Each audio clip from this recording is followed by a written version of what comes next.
بسم اللہ الرحمن الرحیم. باقی ہیں وہ روزانہ پڑھ لیا کریں. یہ سورہ 6 سورے پڑھنے میں 20 منٹ لگتے ہیں، 20 سے 25 منٹ. جب پڑھنے لگیں گے روزانہ تو رواں ہو جائے گا. 20 سے 25 منٹ لگتے ہیں جو مسبحات ہیں. اس میں سب سے پہلا سورہ ہے سورہ حدید. سورہ حدید، سورہ حدید بھی مسبحات میں سے ہے، جس کا آغاز ہے سبح للہ ما فی السماوات والارض وہو العزیز الحکیم. دوسرا سورہ ہے سورہ حشر. کوئی آپ کا دشمن ہو، سورہ حشر پڑھ کے دیکھیے اس کا کیا حشر ہوتا ہے. سورہ حشر بھی سبحہ سے شروع ہوتا ہے. سبح للہ ما فی السماوات وما فی الارض وہو العزیز الحکیم. پھر اس کے بعد جو سورہ ہے وہ سورہ مبارکہ صف ہے. سورہ حشر کے بعد سورہ مبارکہ صف آتا ہے مسبحات کی ترتیب میں، اور وہ بھی اسی آیت سے شروع ہوتا ہے جس آیت سے سورہ حشر کا آغاز ہے. سبح للہ ما فی السماوات وما فی الارض وہو العزیز الحکیم. اس کے بعد آتا ہے سورہ مبارکہ جمعہ. سورہ جمعہ ہر جمعے کو سنتے ہوں گے، علماء نماز میں پڑھتے ہیں. بسم اللہ الرحمن الرحیم. یسبح للہ ما فی السماوات وما فی الارض الملک القدوس العزیز الحکیم. تو یسبحو سے شروع ہوتا ہے، ٹھیک ہے. اس کے بعد پھر ایک سورہ اور آتا ہے سورہ تغابن، وہ بھی یسبحو سے شروع ہوتا ہے. اور پھر آخر میں آتا ہے مسبحات کی فہرست میں سورہ اعلیٰ. سبح اسم ربک الاعلیٰ. یہ جو 6 سورے ہیں، سورہ حدید، سورہ حشر، سورہ صف، سورہ جمعہ، سورہ تغابن اور سورہ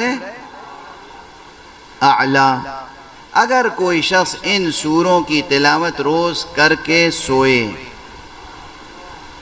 تو اس کی زندگی میں جو نورانیت پیدا ہوتی ہے، جو بلندی پیدا ہوتی ہے، جو عظمت پیدا ہوتی ہے، اس کا اندازہ لفظوں میں نہیں کیا جا سکتا، نہیں بیان کیا جا سکتا. اب اس میں ایک بات اور ہے، اور وہ یہ ہے صرف 20 سے 25 منٹ لگتے ہیں.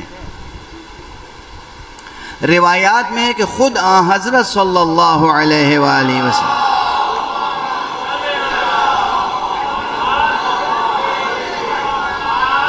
سرکار رسالت مآب محمد مصطفیٰ امام المرسلین خاتم النبیین رحمت للعالمین خلاصہ کائنات سبب خلقت کائنات لولاک لما خلقت الافلاک کے مخاطب، وہ خود روزانہ یہ سورے پڑھ کر سوتے تھے. تو اگر کوئی اس نیت سے بھی پڑھے، یا اللہ ہم تو تیرے رسول کی پیروی میں پڑھ رہے ہیں،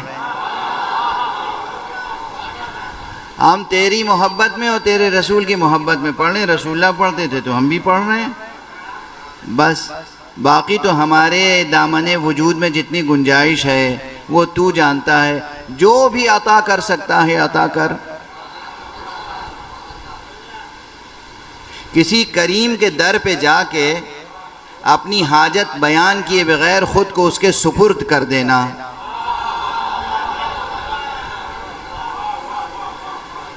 یہ کیفیت ہی کچھ اور ہوتی ہے. ہم لوگ کیا کرتے ہیں مقام دعا میں؟ ایک اور صلوات پڑھ دیجئے محمد وآلہ.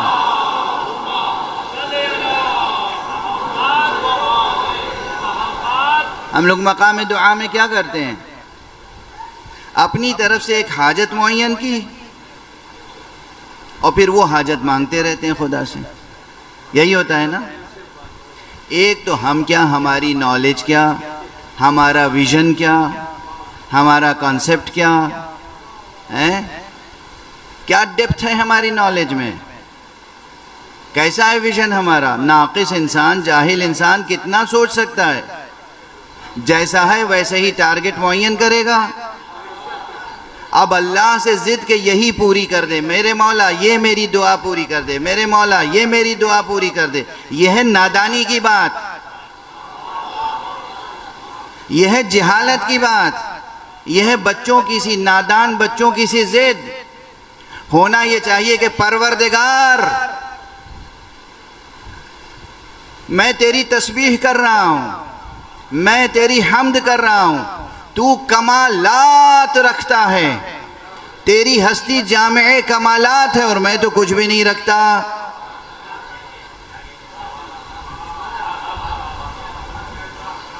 اگر صرف اتنا کہہ کے بھی کوئی خاموش ہو جائے نا تو وہ صاحب کمالات اس کو خالی ہاتھ تو واپس نہیں کرے گا،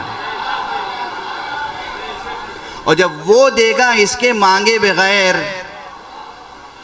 تو وہ پرانی مسئلہ ہے کہ یا آدمی دے اپنے منہ لائق یا دوسرے کے منہ لائق۔ ہمارے دیہات میں لوگ کہا کرتے تھے جب ہم مانگیں گے تو وہ جو ہمارے منہ لائق ہے دے دے گا، جب ہم نہیں مانگیں گے تو اپنی ہستی کے مطابق عطا کرے گا۔ یہ سلیقہ کس نے سکھایا ہمیں؟ کسی اور نے نہیں، باب مدینۃ العلم امام امیر المؤمنین علی ابن ابی طالب علیہ السلام۔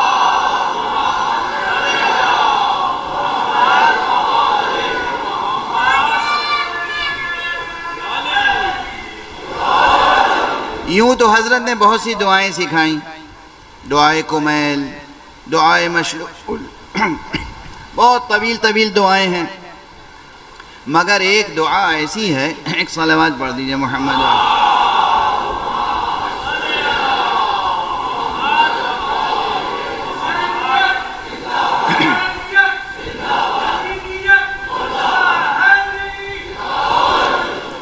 تین فقرے ہیں صرف، خدا کی قسم، تین فقرے چھوٹے چھوٹے، ان تین فقروں میں انسان کے حق میں مکمل دعا ہے،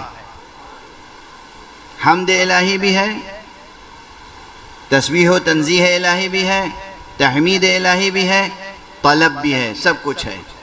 اور یہ بلاغت امیر المومنین ہی کی تھی کہ اتنا پھیلا ہوا مضمون سمیٹ کے مختصر لفظوں میں ادا کر دیں۔ دیکھیں نا، فصیح و بلیغ و قادر الکلام اسی کو کہتے ہیں کہ جو جب چاہے ایک نقطے کو پھیلا کے پوری کتاب بنا دے، اور جب چاہے پوری کتاب کو سمو کے ایک نقطے میں پیش کر دے۔ یہ قدرت مولا علی کو تھی حاصل، اور اس کے علاوہ کسی حاصل ہو سکتی تھی؟ جو نقطۂ بائے بسم اللہ تھا اسے یہ قدرت اللہ نے دی تھی۔ تو اب آپ یہ دیکھیے، الہی کفا بی عزا ان اکون لک عبدا وکفا بی فخرا ان تکون لی ربا انت کما احب فاجعلنی کما تحب۔ دعا پوری ہو گئی۔ اے پروردگار، الہی کفا بی عزا ان اکون لک عبدا، پروردگار میری عزت کے لیے یہ کافی ہے کہ میں تیرا بندہ ہوں۔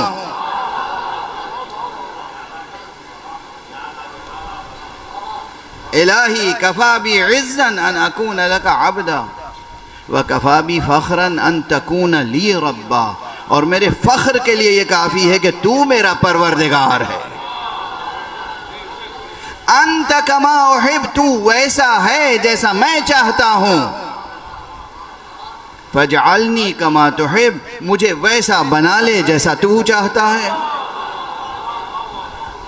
اچھا، اس دعا میں کوئی چیز رہ گئی؟ اللہ جاہل کو پسند نہیں کرتا تو آپ کو جاہل نہیں رہنے دے گا، اللہ نادار کو پسند نہیں کرتا نادار نہیں رہنے دے گا، اللہ بد اخلاق کو پسند نہیں کرتا آپ کو خوش اخلاق بنا دے گا، ہر نقص کو آپ سے دور کرے گا، ہر کمال آپ کے اندر پیدا کر دے گا اگر آپ صرف ان تین کلمات کے پابند ہو جائیں۔ ایک صلوات پڑھ دیں محمد و آلہ۔